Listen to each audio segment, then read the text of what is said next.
आज की कक्षा में आप सभी का बहुत बहुत स्वागत है बच्चों। तो आज हम लोग पढ़ेंगे क्रिया यानी वर्ब और पाठ है हम लोग का 10।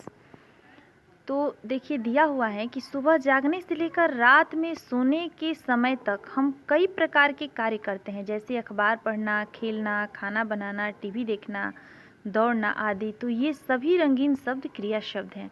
अब देखिए यहाँ पे दिया हुआ है कि वे शब्द जिनसे किसी काम का करना या होना पाया जाए उन्हें क्रिया कहते हैं। तो बहुत आसान है कि हम लोग कहते भी हैं कि अपने नित्य क्रिया से हम लोग क्या करते हैं, हम लोग सुबह में अपना नित्य क्रिया करते हैं। मतलब जितना सारा काम होता है, खेलना, वॉकिंग करना यानी व्यायाम करना, जॉगिंग करना या दौड़ना, घूमना फिरना, हाथ मुंह धोना, ये सब क्या है, क्रिया है। तो देखिए यहाँ पे दिया हुआ है कि बालक खेल रहा है, घोड़ा दौड़ता है, वो चित्र बनाती है, वो टीवी देख रही है। तो इन वाक्यों में खेलना, दौड़ना, बनाना और देखना क्रिया शब्द हैं। अब देखिए यहाँ पे दिया हुआ है धातु। तो धातु के मूल रूप को क्रिया के मूल रूप को धातु कहते हैं। धातु किसे कहते हैं? क्रिया के मूल रूप को धातु कहते हैं। जैसे वह पढ़ता है, वह खेलता है, वे जा रहे हैं, उसने लिखा, वे खाएंगे। तो उपयुक्त वाक्यों में पढ़ना, खेलना, जाना, लिखना, खाना क्रियाओं का मूल रूप क्रमशः पढ़, खेल, जा, लिख और खा है।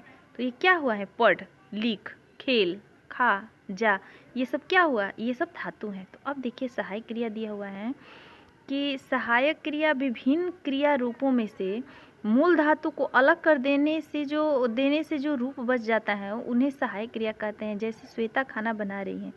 इन वाक्यों में यदि बना धातु को अलग कर दिया जाए तो रही है, रूप बच जाता है, तो यही सहायक क्रिया कहलाती है।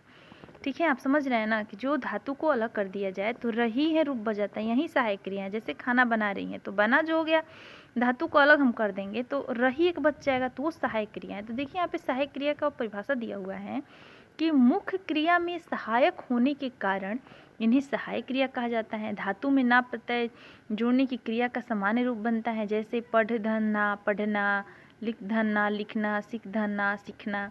इसी तरह देखिए क्रिया के भेद दिया हुए हैं। क्रिया के भेद, क्रियाओं का वर्गीकरण दो आधारों पर किया जाता है, कर्म के आधार पर, प्रयोग के आधार पर। कर्म के आधार पर क्रिया के दो भेद होते हैं, सकर्मक और अकर्मक। अब देखिए दिया हुआ है दो चीज कि दादाजी अखबार पढ़ रहे हैं, दादाजी जो हैं वो अखबार पढ़ रहे हैं, सनी टेलीविजन देख रहे हैं। तो दिए गए वाक्यों में अखबार और टेलीविजन क्रम है।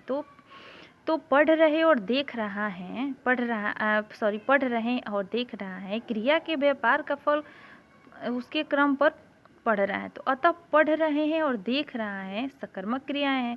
तो जिस वाक्य की क्रिया को कर्म की आवश्यकता होती है उसे सकर्मक क्रिया कहते हैं। सकर्मक का अर्थ होता है कर्म के साथ।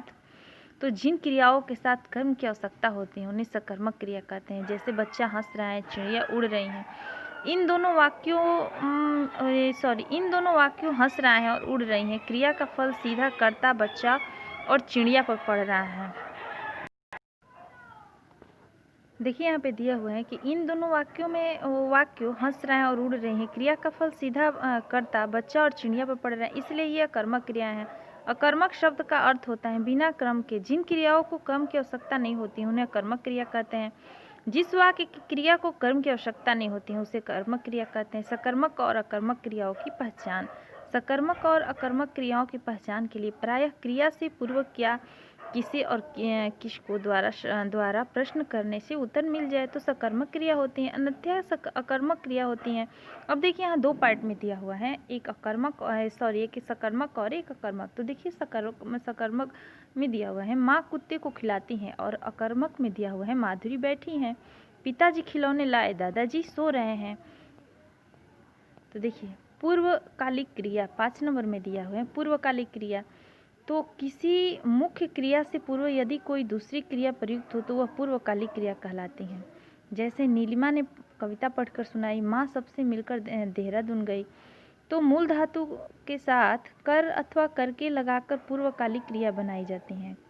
कृदंत क्रिया शब्दों के अंत में प्रत्यय या शब्दांश जोड़कर बनाई गई क्रियाओं को कृदंत क्रिया कहते हैं। जैसे चलधन चलना, चलधनता चलता, चलधन कर चलकर।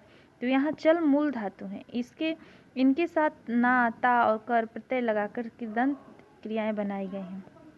अब देखिए दिया हुआ है हमने जाना, इस पॉइंट को आप लोग ध्यान से पढ़िएगा, ठीक है, और समझिएगा और देखिएगा भी। पहला पॉइंट है, वे शब्द जिससे किसी काम का करना या होना पाया जाता है उसे क्रिया कहते हैं। मूल धातु को अलग करने पर सहायक क्रिया का पता चलता है। जो क्रिया कर्म के साथ हो उसे सकर्मक क्रिया कहते हैं। जिस क्रिया में क्रम न हो उसे अकर्मक क्रिया कहते हैं।